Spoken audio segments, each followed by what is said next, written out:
I am beyond honoured to introduce our final guest at the Trouble Club this evening. Towards the end of the 90s and the early 2000s, Liberia was ravaged by an unbelievably awful civil war that left thousands dead, many millions displaced and in poverty. And peace was achieved, finally, in no small part because of the woman who's about to join me on stage. Please put your hands together for Nobel Peace Laureate, women's rights advocate, founder and president of the Bowie Peace Foundation Africa, Leymah Gbowee.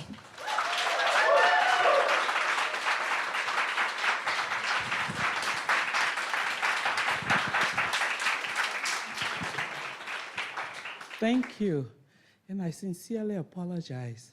I hate to be the stereotypical African being late, but I found myself at Conway Hall instead of the conduit, and the taxi driver was amazing. He waited to ensure that I was in the building, and once it didn't happen, he brought me here. So I'm usually not late. It's absolutely fine because there was a long toilet queue, so it's really all right. Also, the conduit's not on Conduit Street, which is a little bit tricky, but it is a wonderful venue, so we're very, very happy that it's here. Our club is called the Trouble Club. Would you describe yourself as a troublemaker? I think so. I know so. They say so.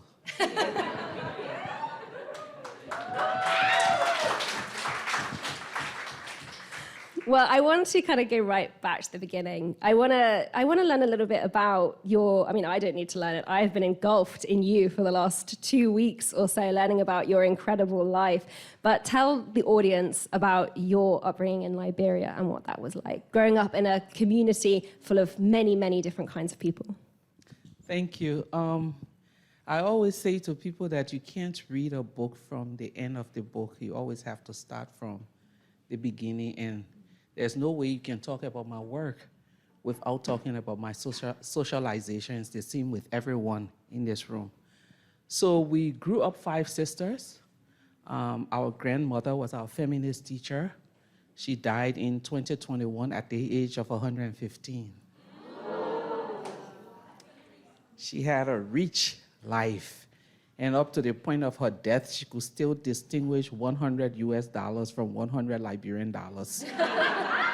Yeah, but because we were 5 daughters and we didn't have a brother, and all of our cousins were boys, every time we would go running to her, she would say, "Go back and fight. You don't have a brother to fight for you." And at very early ages, she started giving us money because financial independence was very important to her.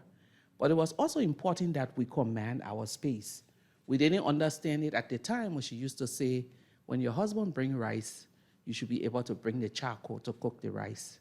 So it was basically teaching us that you had to command your own space. And I would say to people that when you're looking for the stereotypical African child, the African girl with all of, I don't check any of those boxes, because we had a beautiful life. Our father was also another feminist teacher. We come from an ethnic group where FGM is very prevalent. My grandmother, who was our feminist teacher, she was somewhat like an oxymoron, because she was the one who was a member of every secret society in Liberia. So FGM was part of her job. And so when we came of age and it was time for us to go into the secret society, our father took a gun and said, "Anyone touch my daughters, I'm killing them." So none of us, the 5, ever went to the secret society. All 3, our mother, grandmother, and father, told us that education was very important to them. So they sacrificed and sent us to some of the best schools that Liberia could boast of. But we also had voice. Like literally we're allowed to speak. My father had a way of saying if you got in trouble, he would interrogate you. "Tell me why you did it." And he said, "Because I felt like it." "Why did you feel like it?" My mom, on the other hand, would be holding her belt and say, "Just let me deal with this child." So we really had a balance growing up. Interesting thing is that both parents were only child. My father was an only child. My mother is an only child. And then they had 5 daughters. And so we had a voice. At a very early age, I would question injustice. I didn't know it was injustice, but we had an uncle who would beat his wife. And I would just go off talking with my grandmother. Why can't the women come together and beat him one day? And then she would say, we've tried, but your aunts love him. And there's very little that we can do. And I went to a high school. First, we went to, everything about our life was, so we live in a community with Muslims and Christians. We celebrated all of the holidays. My grandmother's best friend was a Muslim. And she was a Christian. So that we had no distinction. We had a beautiful childhood, if I may put it that way. Some days I look at my children and I feel sad for them because the Liberia we knew was a Liberia of community. If you stayed in someone's house past 5 p.m., they gave you a bath and put an oversized t-shirt on you to send you back home. And then the war came, and that war came and challenged everything that we knew. The war started one day after my high school graduation, and we didn't take it seriously until it took over. But when we were growing up, we were socialized to believe that the adults would care for the children, the men would fight for the women, and everything. We had order. And then all of a sudden, there was no ethnic indifference and no religious indifference. Maybe people say rich people live in a bubble. Imagine poor people living in a bubble. That was our situation because we lived in a bubble. We didn't know who was hungry. So somewhere in between finishing high school, my parents built their dream house, and we had to move from the community we were born in. And then we went to this next community that opened our eyes somewhat to the poverty and the injustices that people were speaking about. Because in that community we live in, everyone would share their meal. If someone died, everyone put money together to bury. Then we get to this new community that's supposed to be sophisticated. And the first thing we met one morning were 2 little children coming to us with empty bowls to say they were hungry. My sister and I were like, what? And so we started feeding them, and for years, for months before the war, that was like our duty, feeding all of the children, because that's where we came from. So when the war came, everything that we saw was very strange to us, and that made me very angry.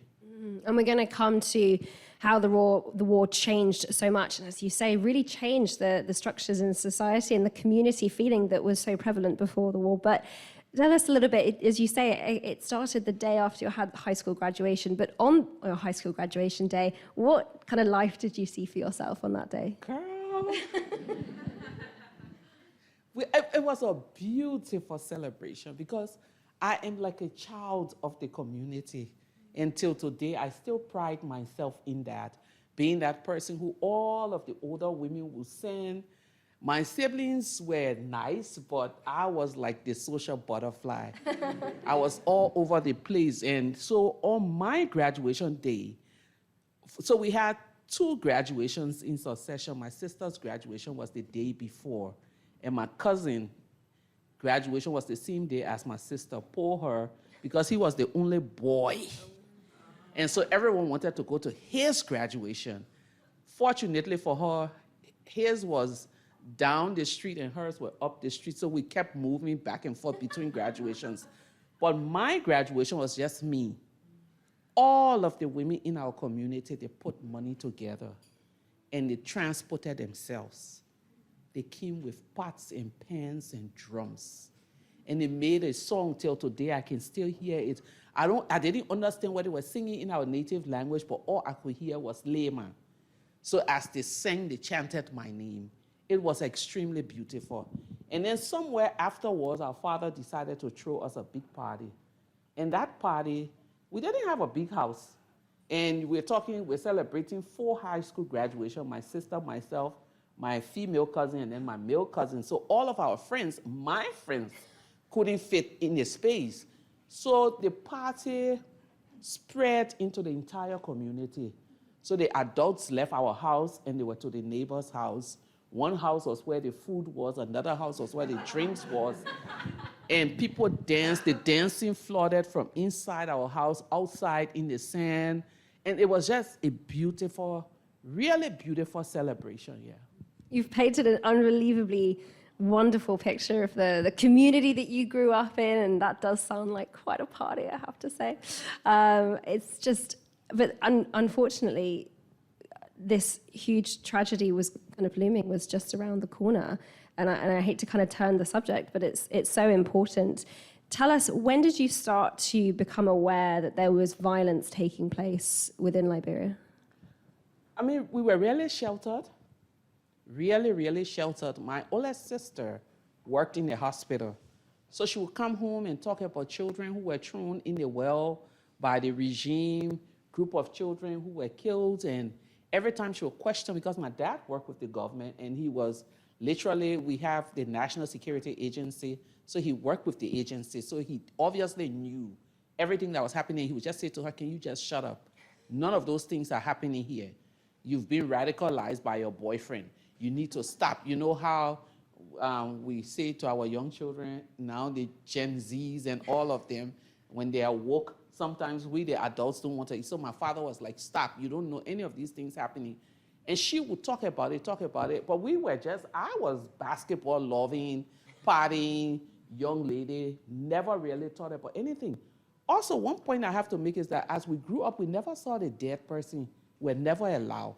So if death happened in our community, they would take all of the children to one house and they would put the charcoal here because by our cultural belief, the dark charcoal would blind your eyes from seeing the spirit of the dead person. So my first time seeing a dead person was 1990 July. We were on a queue, and all of these military men had guns. And just next to where we were standing, apparently this person had been killed, but she was holding on to her Bible. I still remember that image. White dress, stocking, maybe she was coming from church or something, but the dogs were eating her body.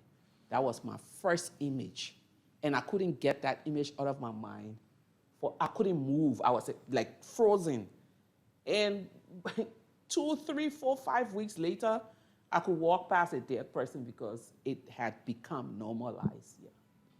And for some context, this rebellion was an overthrow of the government. Was it Charles Taylor, was it? So Liberia has a complicated history. Mm-hmm. The free slaves came in 1820-something, and it came with the same policies that they had been treated in the US. So we had segregated schools. If you had my last name at the time, you couldn't go to certain schools. And there were no intermarriages between the indigenous people and the free slaves. Talk about transporting trauma that hasn't been dealt with. Mm. And so women in Liberia did not vote until 1952, 54, and we gained independence in 1847. And the women who were allowed to vote were only women who owned properties. So imagine how many women were allowed to vote in those days. So there were all of these structural issues. And then there are a few young Liberians who, if you had my skin color, they would take you and you came from an indigenous home, they would take you from your parents and give you to the free slaves because they were light-skinned. And they would take these children, change their names, and send them to the best schools. So some of these young men had been sent out of the country and they came back, and these were the times of the revolution. They started questioning, why am I not carrying my traditional name? And then they started all of this, but they didn't start till in the 70s. So for over many decades, there were all of these structural injustices. And then all of a sudden, from within the homes of these very powerful Americo-Liberians, these indigenous children who had been socialized to be one of them started questioning. And that was the beginning of the uprising. So it started from within the students' movement.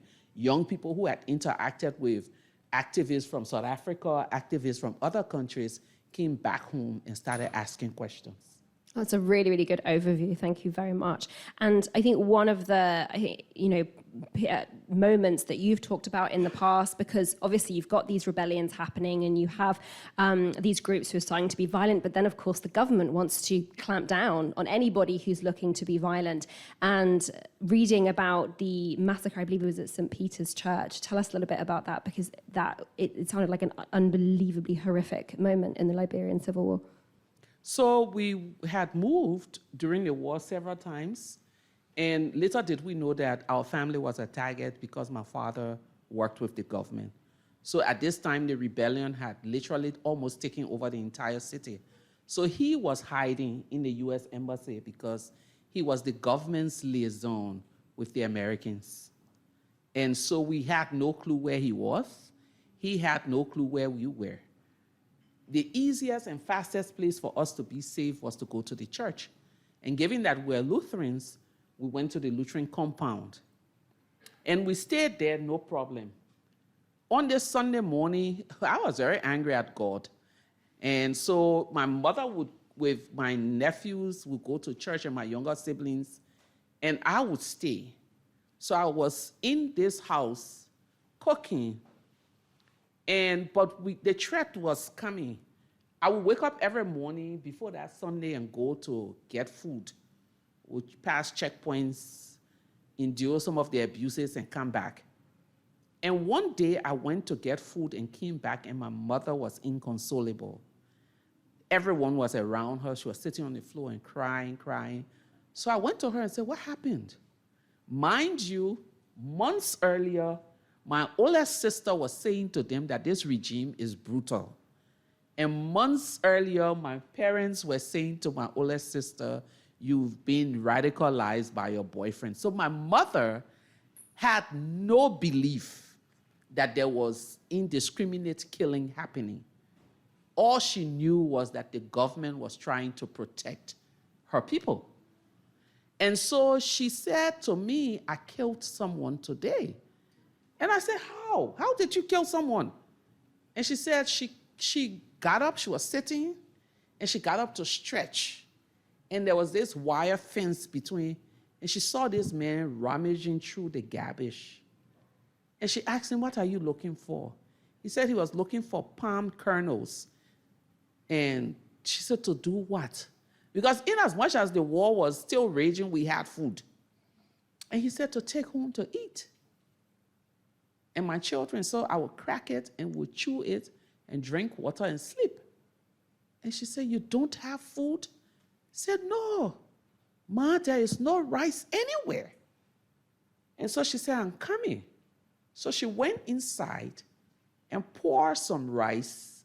In those days, rice was called gold dust, in a bag, and tied it and handed it to him. She could still see him walk like from here to the back, and a truck came and stopped and asked him, "What do you have there? Who gave it to you?" She's standing there, he's standing there, and refused to say who gave it to him. And they shot him in close range and took the rice. And she's watching everything play in front of her. And so that was the beginning of her seeing that all along, her and her husband had been working for very devilish people, for a lack of a better word. So this was the beginning for her. So then on this Sunday, we're staying in this house, and this guy comes to me and said, "Come, we have been surrounded." I said, "By whom?" He said, "The soldiers." So the soldiers came into the compound, rounded everyone up, and I'm standing very worried because I have on very short shorts, and I'm 17. And if you think I'm good looking now, I was really good looking then. So I was worried. So I had pulled my nephew, and I'm holding tight to him. And my mom is on the wall, and this girl keeps shouting, "Jesus, Jesus, Satan will rebuke you, Jesus." And the soldiers were getting agitated, and they said, "Stop, stop, stop." And she kept going, Jesus, Jesus. And they slapped her. And she slapped the soldier back. And he pulled his gun. When he advanced, my mom is standing right behind her, and this guy is standing on the side. So as he, advanced the gun, this guy has a baby, and he lifted his arm to change where the baby was. And as they shot this girl in close range, the bullet hit his hand. If he had not lifted his hands, my mom would have been hit. And so they decided to clear all evidence of this, and then they started rounding people up. So they carried a first group and killed them. Came back for a second group, carried them and killed them. And we're sitting in that room. And all of a sudden, this guy who used to date my aunt is from this ethnic group. So the whole entire war was based on ethnicity. So he walks into the compound in white coat, faking to be a doctor. And the soldiers asked him, and he said, my mother-in-law, my sister-in-law and her children are here. And because he speaks their language, they said, go and take them out. So he comes in and says to my mom, Auntie, Leymah, everyone. He didn't even have to call me twice. I was already standing with the children.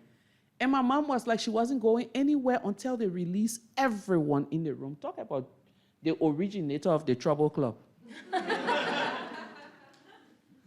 And as she was saying that, I was going because So I have all these young children and I'm moving with them. And then they said, okay, let all the women and children go. And we left. And then the guy said, you all should not come back here tonight because the group that is coming tonight will be deadlier than us. Later did we know that they were speaking about the church. That night, we weren't far away, and all we could hear was the wailing. By morning, over 200 people have been massacred in the church. And the most, I suppose, shocking thing, it kind of leaves you speechless. But of course, the church was where they were hiding because it was supposed to be a place of sanctuary. They thought, no, they're not going to commit violence in this place. The church was a safe place, and the ethnic group that felt threatened, that's where they came with all of their children. That morning, if you walk the streets, even people who were able to run somewhere, they ran after them and butchered them. So all on the streets, there were bodies of men with babies, women, children. And the sad thing is still today, there hasn't been any national apology, national mourning, nothing. Yeah. Charles Taylor, who was one of the originators of the uprisings, he's in prison here in the United Kingdom, I believe. Yes, he is. But when Taylor started the war, he was in prison in Massachusetts, in the U.S. And the question that everyone have till today is, how did he get out of the Massachusetts prison to come and start a war in Liberia? At several points during both of the civil wars, you have to leave. You go to Ghana for safety. Your children spend a lot of time in Ghana for their own safety, along with your sister, Geneva. Yes. And so, what is it like leaving your country when it's in the middle of a horrific war?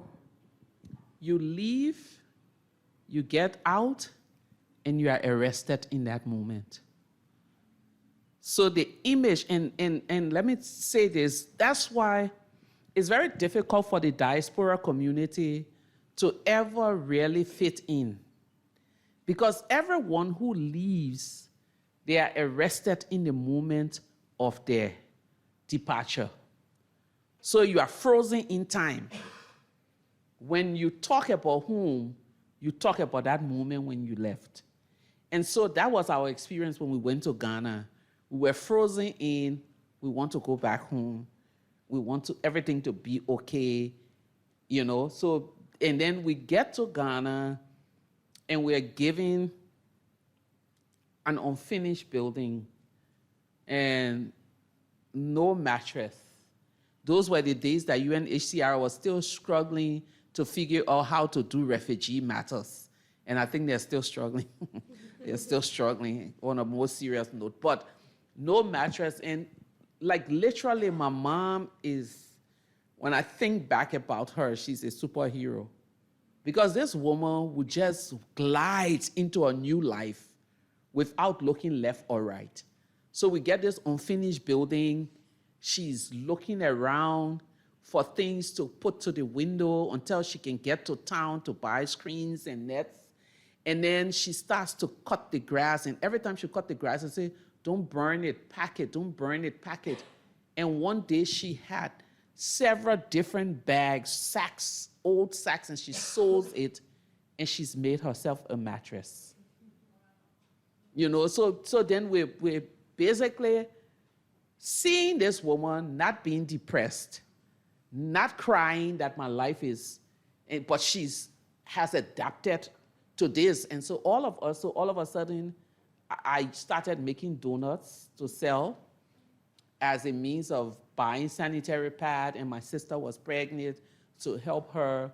And eventually, I was the only one making donuts, so I had to wake up like 4 in the morning. By 7, everything is finished, and people are saying, can you make more? Can you make more? So that was how we really start to adapt and to adjust to life. But it wasn't like a very easy life to adapt and to adjust to, because we came from a little bit of privilege. Our parents had done well. By the time we were finishing high school, they've moved to their dream house, you know. So it was a bit difficult, but parents are leaders. And so when we saw our mother just take on this new role and never cried, never complained, and we know that she cried when she went to take her bath because she didn't want any one of us to feel bad, but we too just stepped into that role. But one of the most important things, I think, that made it easy for us as refugees was that we had each other. So we'll sit and laugh, we'll do this, and then also, I was still angry at God, but my mom would not give up her faith in God. So it was always, wake up, let's pray. Things are going to get better one day. But after a year, I was like one of the first students to get accepted into the nursing school. But I decided to go back home because, again, there was this yearning for home, yearning to go back, and I went back to Liberia and left my mother and my siblings back in Ghana, yes. But I would go back many times afterwards when I had children, and eventually my children lived in Ghana, went to school there before they moved out of Ghana, yeah. So as you say, yeah, you returned to Monrovia. It's a very different world from even the one that you left.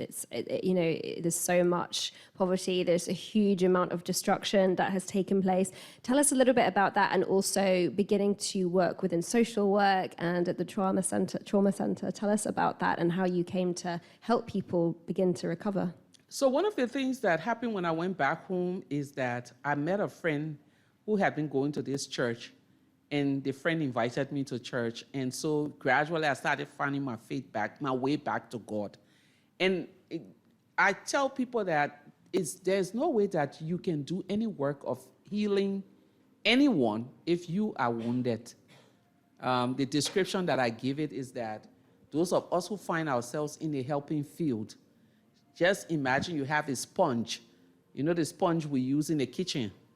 And if you're using the sponge to tick and tick and tick and tick and tick, after a while, the sponge cannot absorb anymore.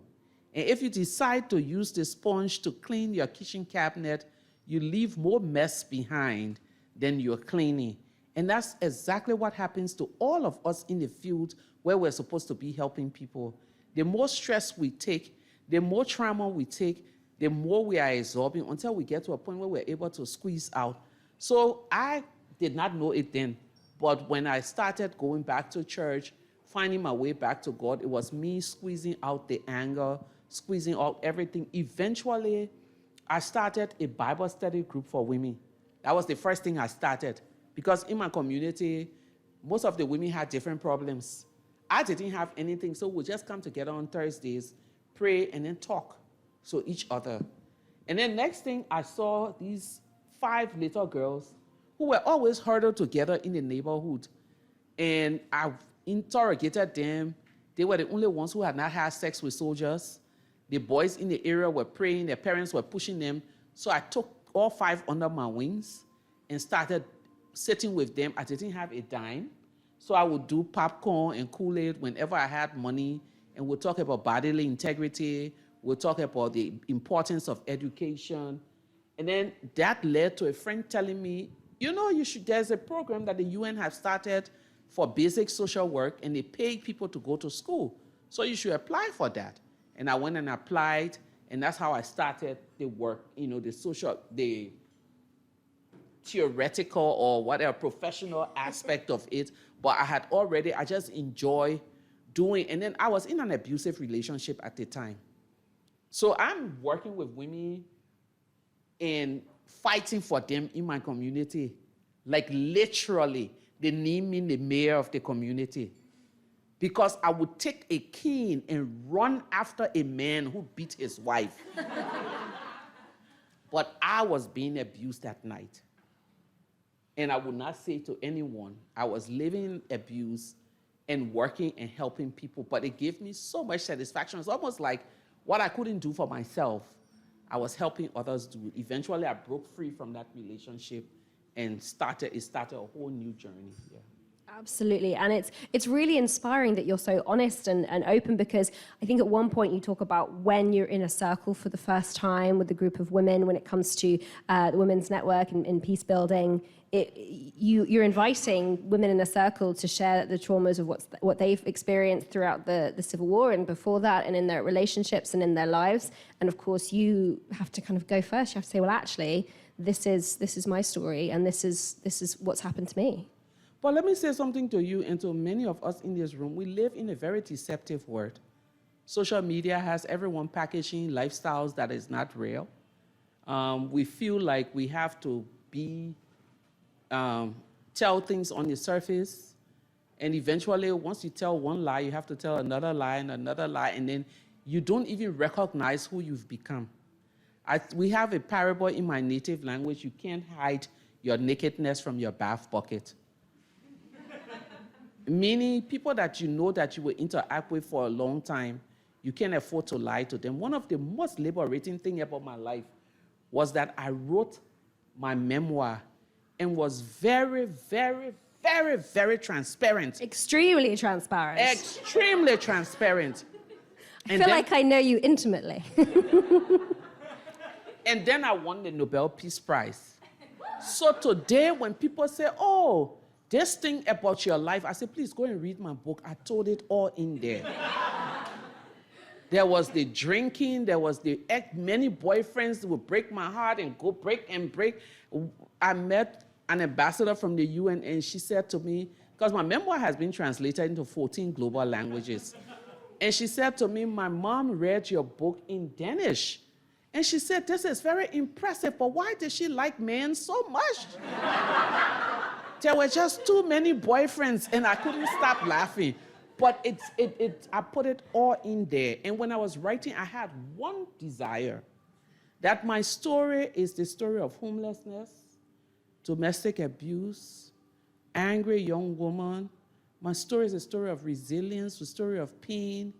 And when I was writing, I was telling myself, I want to be as honest as possible, so that every little girl or every woman or anyone going through similar life can see that there is light at the end of the tunnel. So technically, that was my spiritual book that I was giving to the world. I had no clue.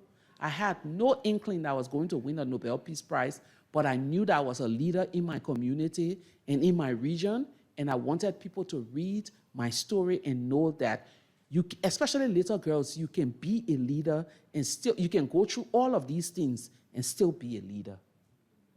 And you inspire so many leaders to, yes, thank you.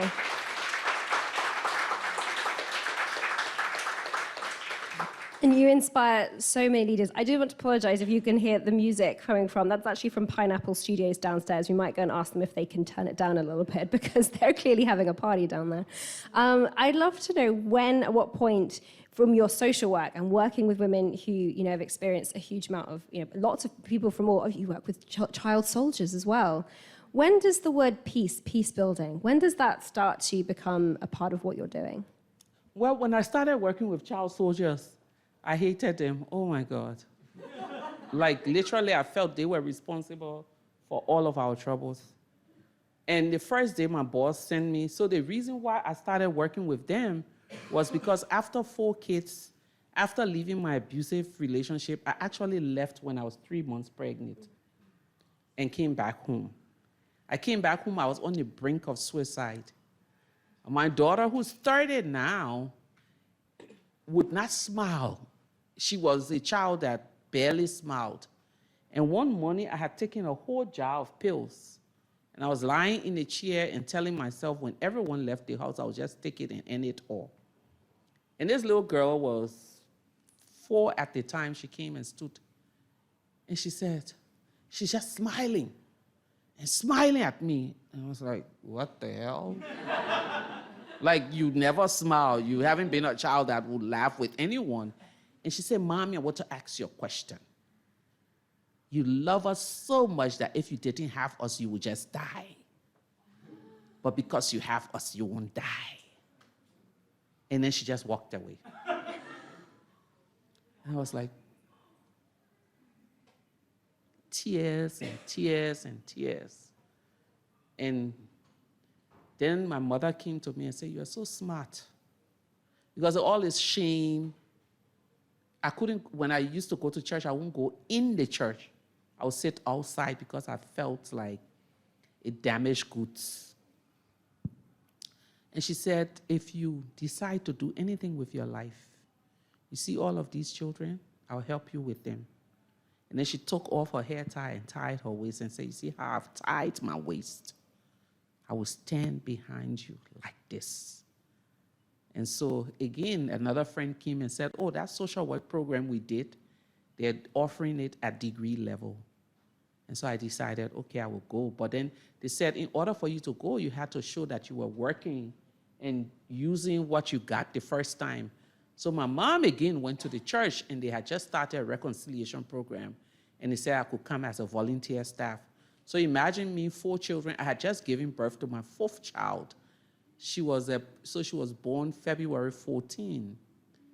And then by March, April, May, I had to go and start volunteer work with the child soldiers. And so I started working with them. And then eventually they asked me to talk to women. So it was almost like I was doing everything, even though they weren't paying me. But I was also still on my healing journey. I had 0 self-esteem. And so gradually working with people helped me. But then I got to understand that these little boys who I hated were victims, because a vast majority of them were left back when their parents were running away in the heat, like someone come and start shooting, God forbid. Everyone in helter-skelter will either forget. If they had 6 children, they would pick 2 and leave the ones that could run. And most of these boys, that's how they got conscripted into the armed faction. So once I started understanding them, I also wanted to understand the girls who were married to them. So I started working with their wives, and eventually it morphed into working with.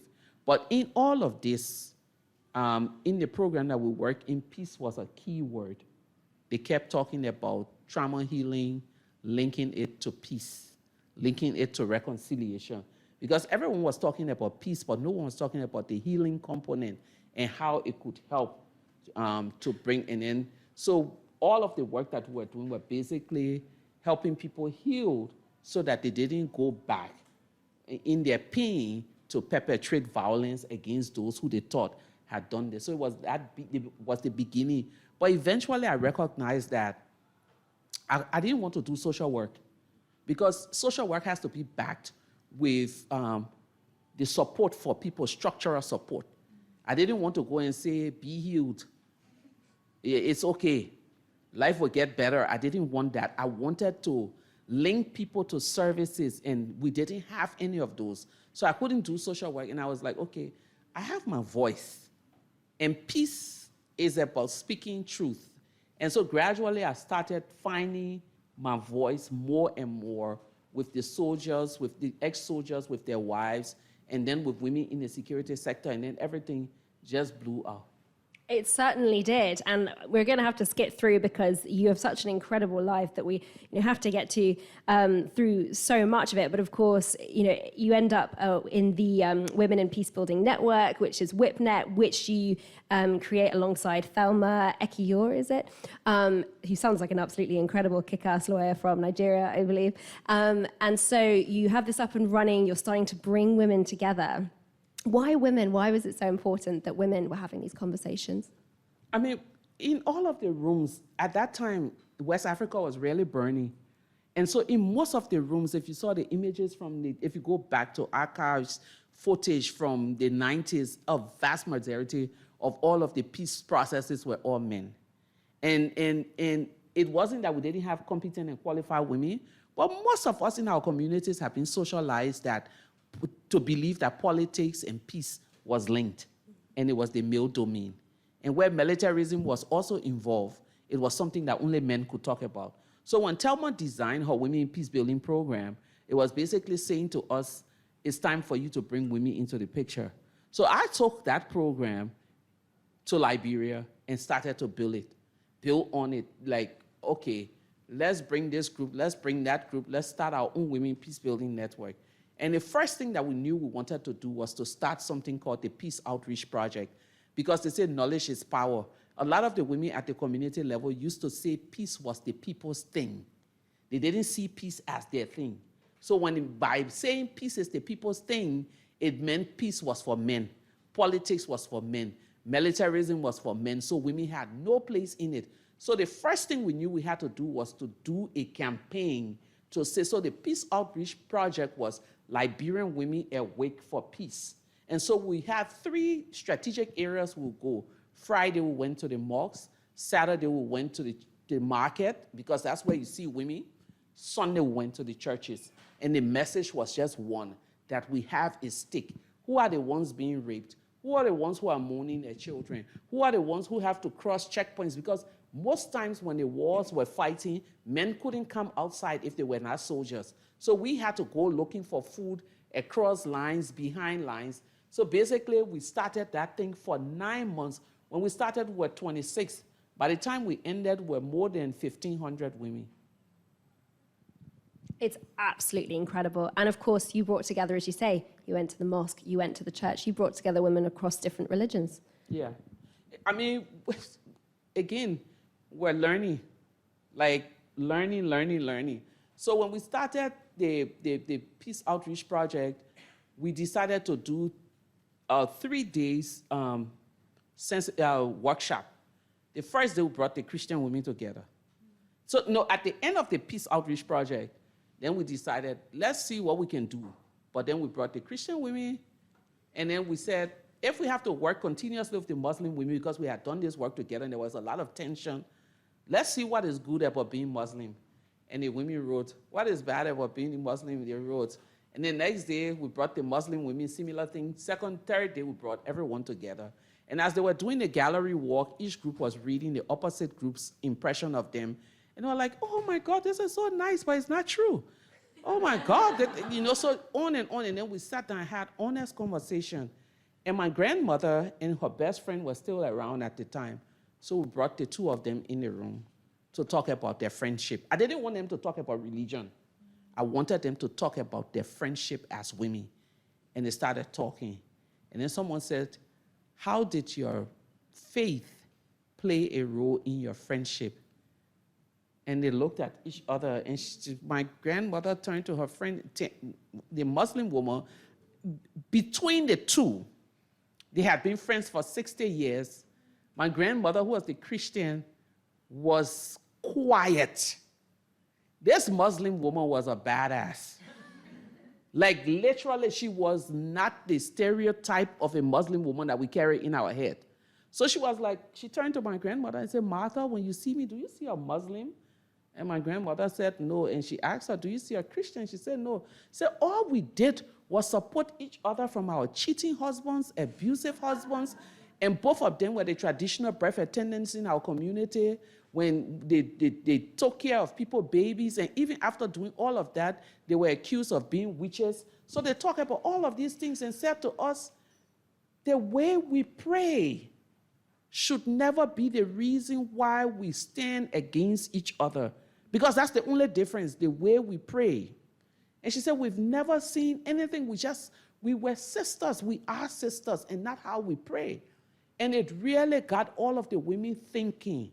And then afterwards, we signed a communique that we wanted to work together. And that was the beginning of everything.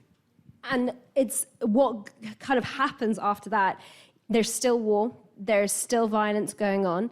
And so you managed to organize thousands of women, and you managed to get them in one place, and you managed to say, we're going to sit here, and we're going to sit here until you have one demand. We want an end to this. We want an end. We want peace. Tell us about that and about confronting Charles Taylor and demanding peace. So when we started, we said we wanted to work on HIV and AIDS. That was the first thing we wanted to do. And then Asatu, who was the Muslim woman in the police, said, this war, the intelligence is taking over the city. So then we decided to do something. 7 of us went in a room. And everything that I say, I hope people are picking up some key points. We get in that room, we write a statement. And then we started with, we, the women of Liberia, and then I laughed and said, that's really deceptive. How can 7 people be the women of Liberia? We are 7. So we should write our names. We, the undersigned. That was a bold move. Everything that Taylor said he wasn't going to do was what we put in the statement. And we all signed. When we signed the statement, and then we had to publish it in the media, no one had money. Someone looked in her bag and had $10. We published the statement the next day. Every media house wanted to know who those 7 crazy women were challenging Charles Taylor. And the next meeting, 26 came. The next 65, 250, 1,200, and 9 regions out of 14. People just joined and joined, tens of thousands of women. And then when we started, we decided we wanted to see Taylor, to put before him. So we wrote 5 letters to him.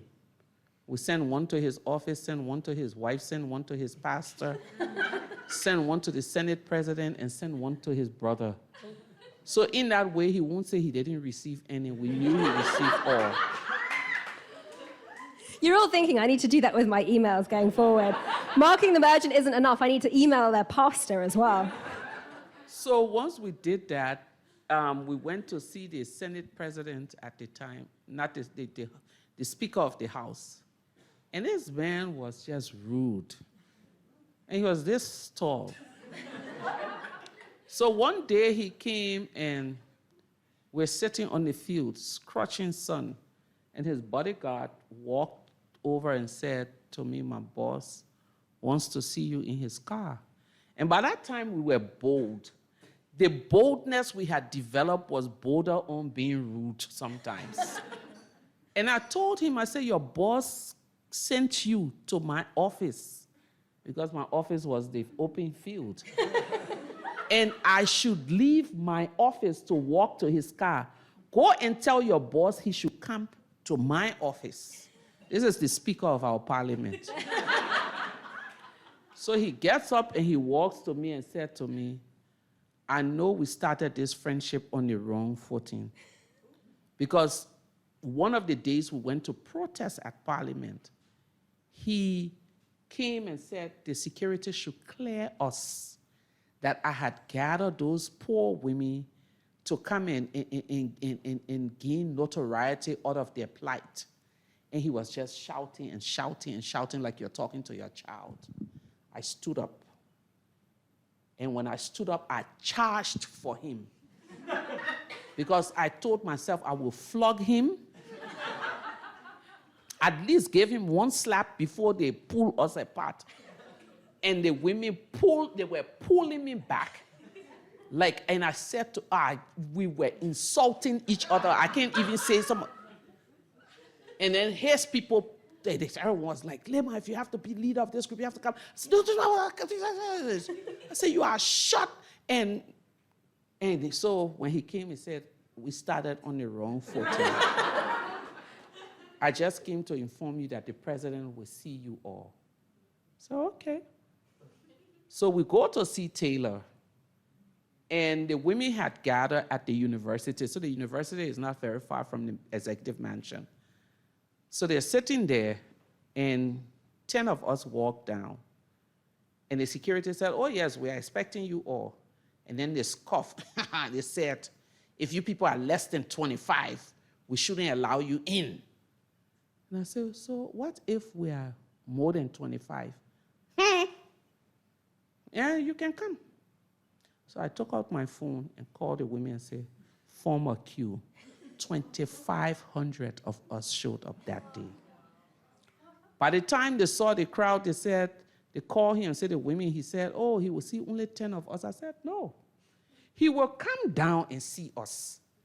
And then they said, oh, the president said you should go to his office. So I said to 5 of the women, let's go. He must come down. So as we're going, I'm saying, I'm going to tell him to come down. We are not negotiating in private. And the security was like, sister, calm down. Why do you want to go to prison today? I said, it's better than death. So by the time we're halfway up the stairs, then they came and said, oh, no, the president said he's coming down.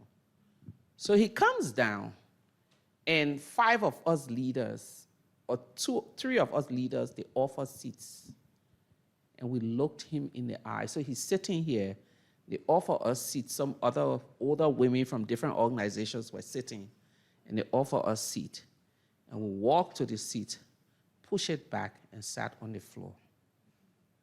And he's looking he has on dark shades, and he's sitting there and looking. And so they asked me to speak. But they turned the podium that my back would be to him. So I get there and turn it around to face him. And after I get through reading the statement, this is the first time he will make a public statement that he will go to peace talks. And so we decide if he's going to peace talk, we must be there. Let's make this movement a cancerous movement. While we're protesting here, let people be at the talks. And so we had to mobilize resources and go to the talks. So that was it. I mean, so you've literally said to, Charles, that you have to go and start peace talks. He probably thinks, yeah, I'll just say yes now and it's fine, and they'll go away. And you literally followed him to the peace talks, which took place in Ghana. But one of the things he said was, if you are truly advocating for peace, you will find the rebels and give them the same message you're giving. The next day, we had people on the airplane going to Sierra Leone where the rebel had a base, and we met them and gave them the letter. Gave them the same message. Yeah. And then you talk in your memoir about the moment, the time when this negotiation is happening. It's happening in Ghana, and how, no one's really taking it seriously. The rebels are kind of sitting out, they're in this lovely hotel, which they're being put up in because I believe the UN were involved at this point. And, and you're kind of, no one's taking this seriously. And so you decide that you're going to lock them in. Yes. So there is this moment where everything is going bad. People are dying, bombs are falling, the negotiations are stalled. And I'm tired. Like literally, I was exhausted. I was at the point where I either gave up or I took a gun and killed everyone. That's how tired I was. And this day, I'm reading the news. Every morning, I will read the news before I go to protest. And in the news, they had said that morning a young girl had given birth. She came out to hang her baby clothes. And 2 little boys who were the ages of my sons at the time, were brushing their teeth. And a missile fell. And the only thing that left of these people they were crushed like sardines. I cried. I called Sugars and said, get more women. She said, what's the plan? I said, I know, but just... So I get to the peace hall. I sit down, I write my hostage notes. And the parties have gone in. And then the media was about to leave, and I went to the BBC stringer and said, don't go, you have a story to tell today. And he said, Leymah, what is that? I said, Just don't go. So we sit down, all the busload of women come and we sit and with loop arms, and then we knock on the door and send the hostage note that we've taken the hall hostage, and no Liberian delegate will be allowed to drink or eat or use the bathroom until they take the peace seriously. And the moment they read it, the police come and say, who's the leader of the group? I stand up and say, I am. And he said, we are arresting you. I said, wait. I will naked myself so that you take me to prison. I took off my hair tie. My mentor stood up, and she started doing the same thing. So we began to disrobe, and they ran.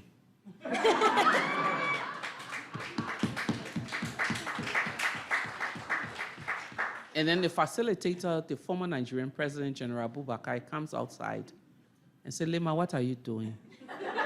By that time, I'm crying. We go into a room, we negotiate.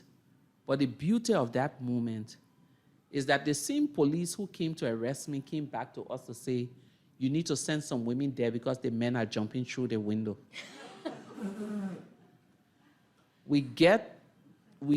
And after that day, 3 weeks later, a peace agreement was signed.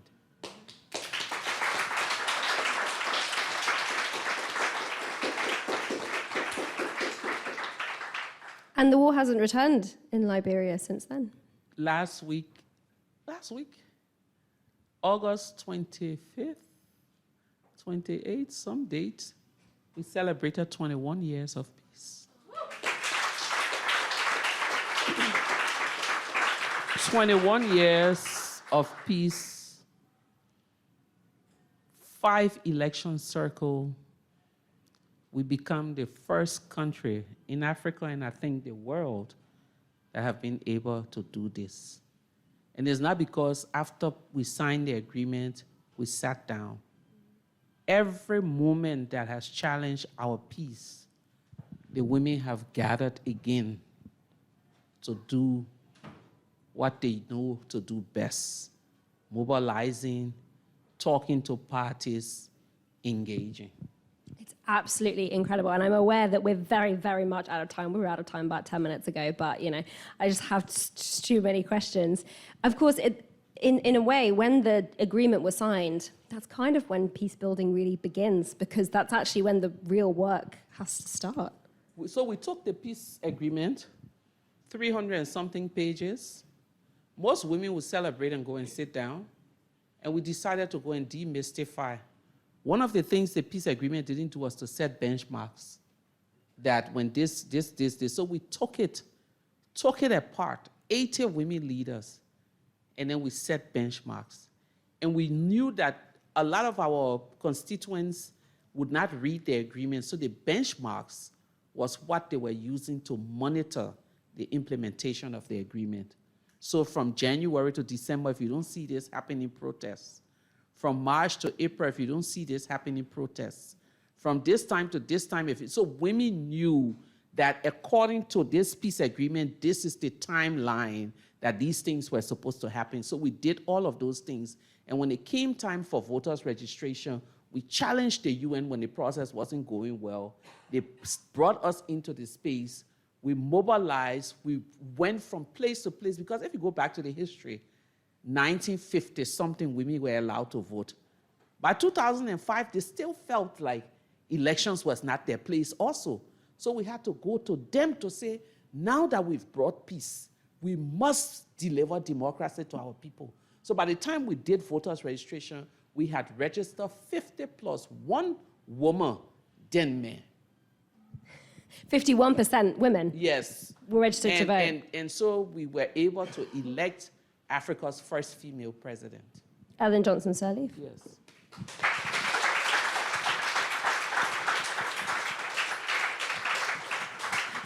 I'm going to ask one final question before we come to Q&A. So if you have a question, please be thinking of it now. And we are running quite late, so if you could keep it brief to kind of one sentence, that would be wonderful. So I suppose my final question is, there is no way that peace could have been achieved in Liberia without women, without you, without women. And yet so many negotiations take place worldwide that don't include any women at all. What would you say to those people who are putting together negotiations and there isn't a single woman at the table?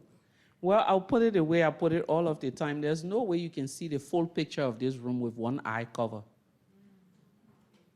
And so anyone who thinks that we can deliver peace to any community, any nation, by using one gender, you've already failed. Because everyone comes with a different perspective, a different skill set. And when people ask me, do you think women are more peaceful than men? The answer is no, but we're more thoughtful.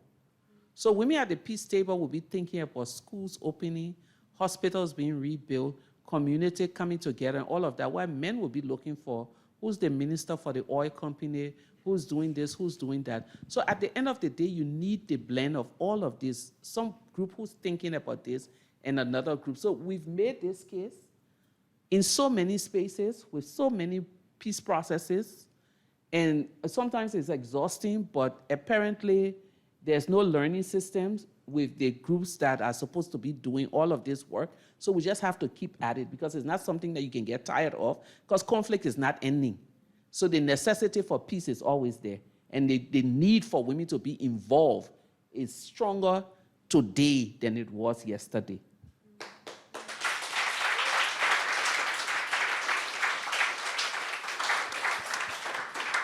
Thank you so very much. If anyone in the audience has a question, this is the time to ask it. Yes, right at the front.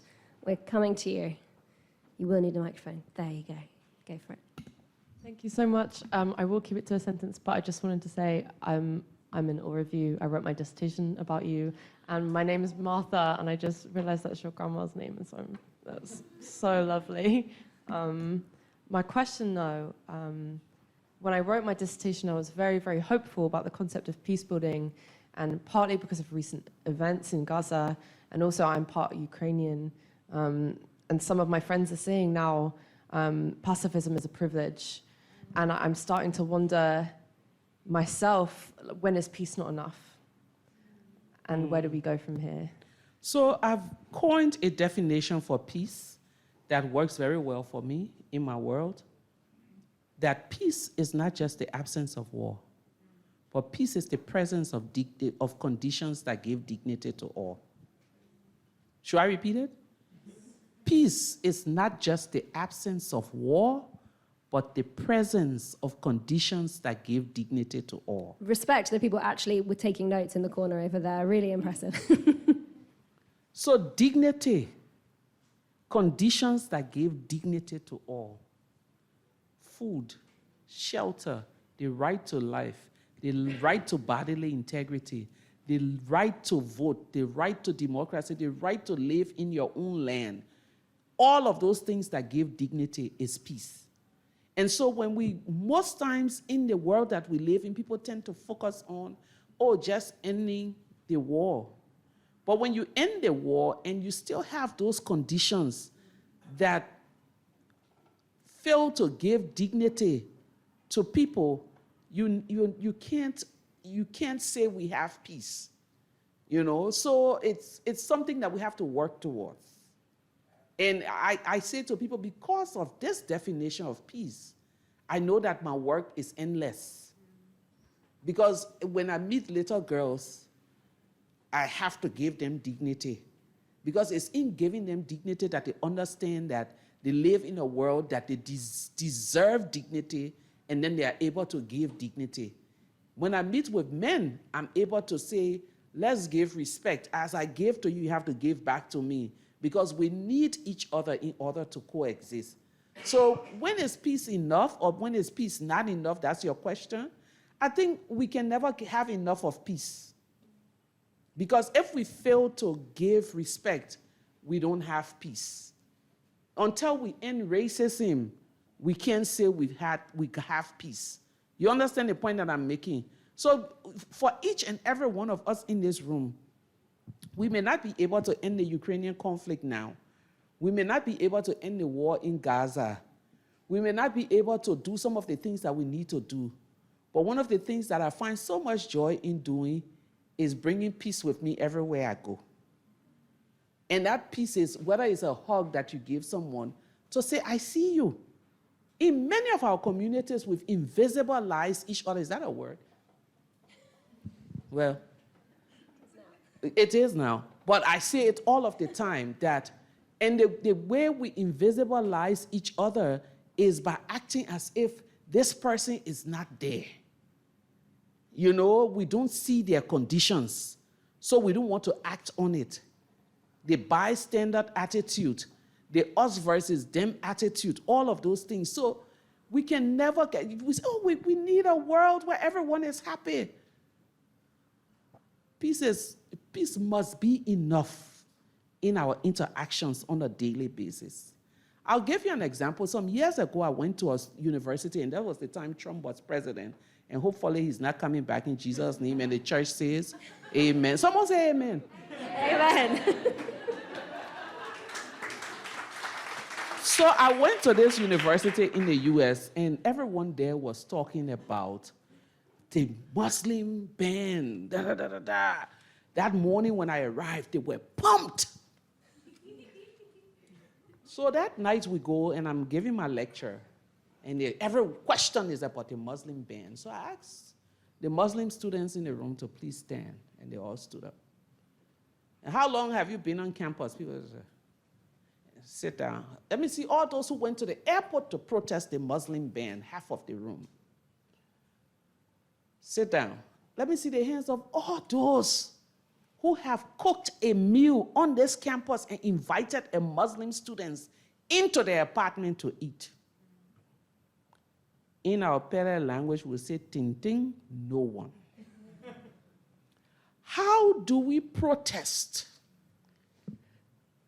those things that are so far-fetched from us? How do we look for peace in that distance when we have opportunities to build? Am I making sense? Yes. So, and that's what is called everyday peace. Everyday peace, how we interact, not just with the people who share the same skin color as we do, or wear the same clothes as we do. That taxi driver who waited to make sure that I was safe. First thing, when we got to the first place, it was 20 pounds 80. And I had only 30 pounds, and he said, no, mate, drink a beer on me with the 80 pounds. I don't know how much it is. I mean, the 80 pence.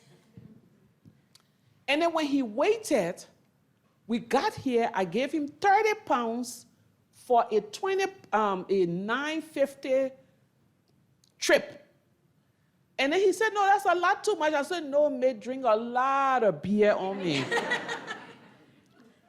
The point that I make is he showed me his humanity by caring for me.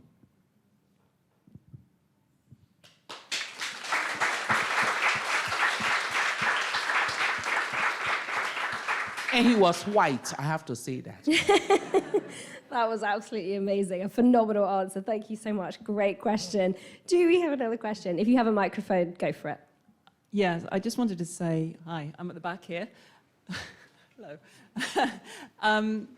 What really shines out from you is incredible. And I think what was interesting to me was your story where you talked about the shame, where you sat outside the church. How important was it, that ability to make peace with yourself, to be able to become the leader that you are? Girl, that is the core of the matter. And it's just not once. It's a journey. As long as we're on this journey called life, we have to consistently and persistently make peace with ourselves. Even after winning the Nobel Peace Prize, some days I still sit and say, am I making any impact in this world?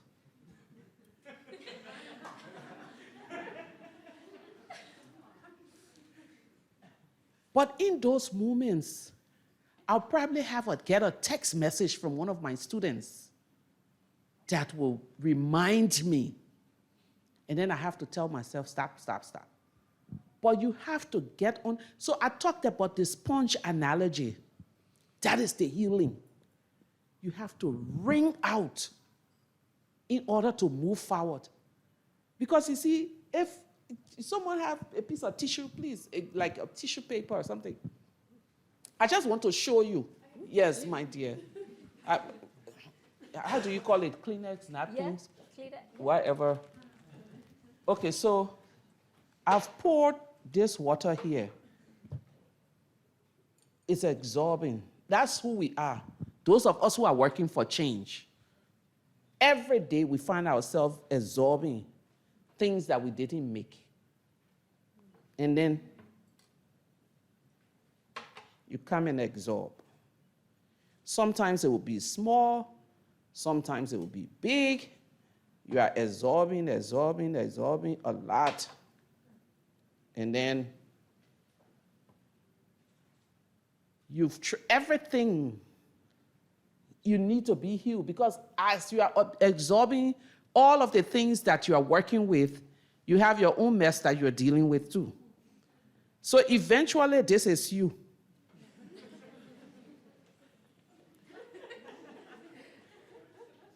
Do you see yourself?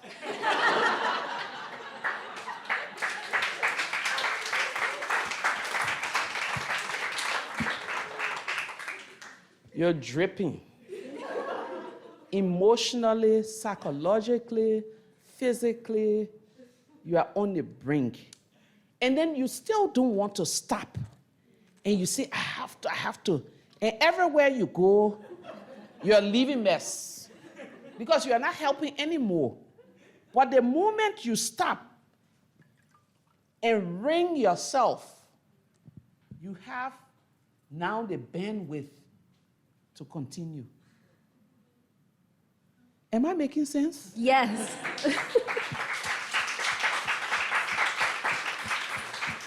So long ago, I felt like I was superwoman. I had to do everything, do it, or I still do that sometimes. But now I'm recognizing the moment where I need to just stop. And for me, it's my faith in God.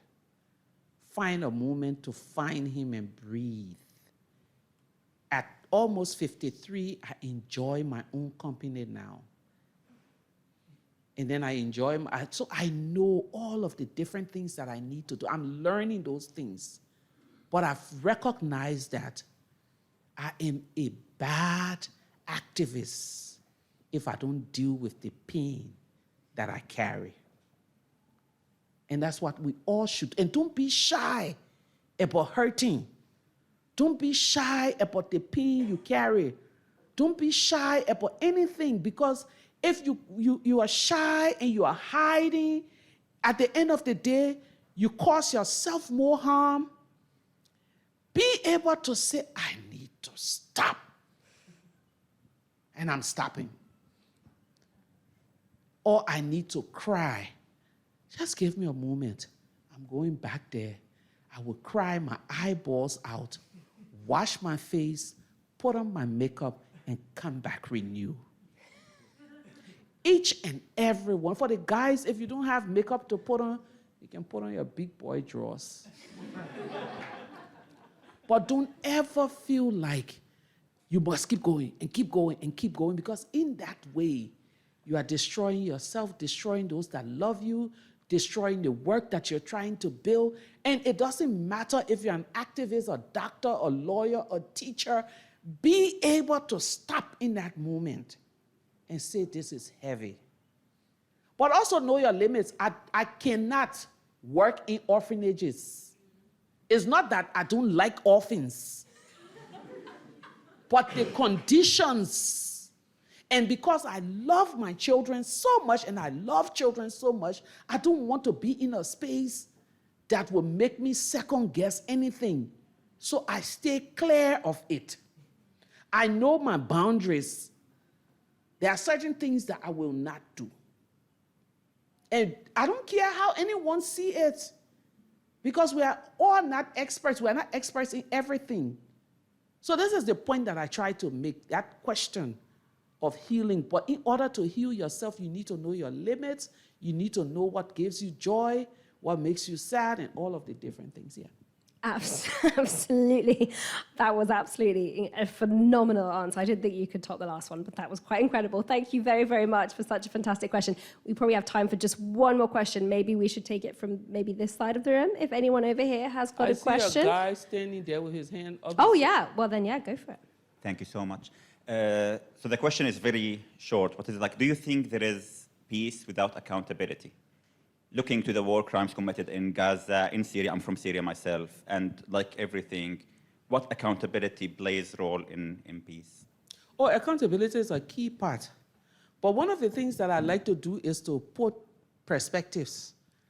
When you look at, a few weeks ago, I read the papers, and there was this old person from World War II who was asking for immunity because she's old and wants to get out of whatever prison that she should want to die a free person, and her request was denied. I read it somewhere. And I tell myself that if the world is still prosecuting people from World War II, why do we rush? We can strive for peace, document all of the justice issues, and keep pushing for it gradually. They think about justice, accountability, and everything. Sometimes people want to just put everything together. That they're still bombing a place, and you're saying, let's go to court. They won't. Think about the World War. The war ended, and they went after people, one by one. And our leaders have gotten very sophisticated, especially the evil ones. So the moment they hear certain things, they pull out of peace talks. So there are groups in different parts of the world who are documenting all of these war crimes and crimes against humanity. And I know that there will be moments where it will be moments for accountability.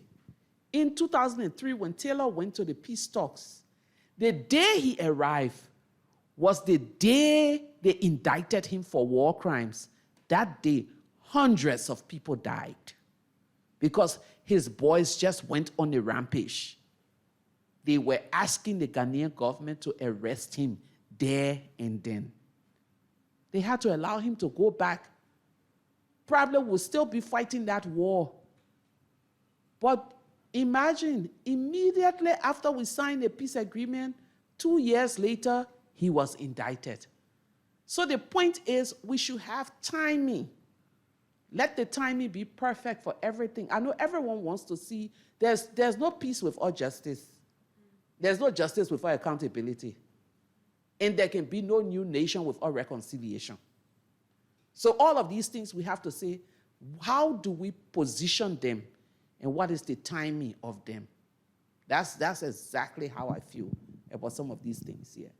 But there are some key things that people have raised and that we need to continue to, even if we can't go to the places and spaces where peace is needed, we can build it in our locality. By just being kind, by just giving people hope that there's a world that can be better than what it is now. And I think, and one of the things that I said to people is that, recently I was saying to my kids that it's important that each of us walk and drop flowers of peace as we move around, or sweet candies of peace, whether it's in hugging someone. I do all kinds of crazy things with my life. So one minute I'm here at the Trouble Club, and then I'll go home, and then first thing in the morning, I'll go to a hospital carrying bags of diapers and things, and a Bible in each of those bags. And I'll take each baby and do a customized prayer for them. Because I feel like we need to pray for the ones that are coming. But I also feel like in doing this, I'm telling that mother that there will always be people who will help you. And by doing that, I'm teaching the young people who work with me that generosity is also part of building peace. So I do all kinds of things. Is it to go, just me being crazy. I have 7 old ladies, including my mother, that I call my children. I take them to restaurants and I make an announcement with the microphone in the restaurants that these are my daughters. I'm very glad that they've been nice. They haven't gotten teenage pregnancy. And they are, but it's all parts of living those fragrance of peace. And if you didn't understand anything I said tonight, as you step out of here, we were able to build peace in Liberia, not because of our tenacity, but we also brought our humanity into the work. Every woman's problem was our problem. We knew everyone's issue. When there was birth, we show up. When there was death, we show up. When there was court cases, we show up.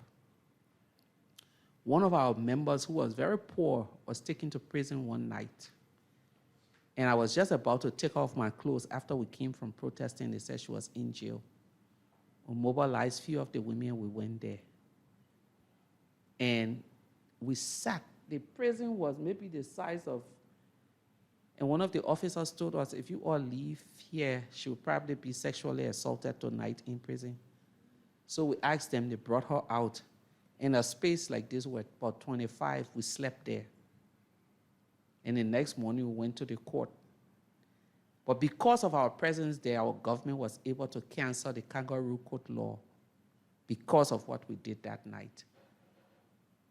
But that woman, until she died, always said, I have sisters that I can count on. And so it may not be in a protest form, it may not be in a large form, but when you show people, like that driver showed me tonight, your humanity has enough peace for all of us. Thank you, Trouble Club.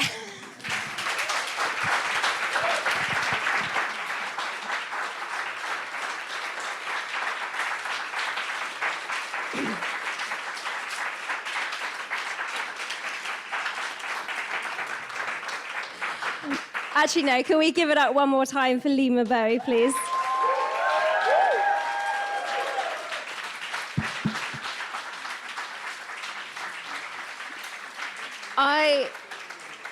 I don't think we've ever had, I don't think the people online, whoever, if you've been listening and all you've been hearing is applause throughout the entire event, I don't think we've ever had to stop and applause so often throughout a Q&A session. Thank you so much for joining us at the Trouble Club this evening. And I'm so glad that your faith in London cabs is so high now, which is wonderful. They are wonderful people. Thank you so much to you all for joining us this evening. We'll send out more information tomorrow about Action for Sama, about Bowie Peace Foundation Africa as well. But thank you so much for joining us, and we hope you have a wonderful rest of the week.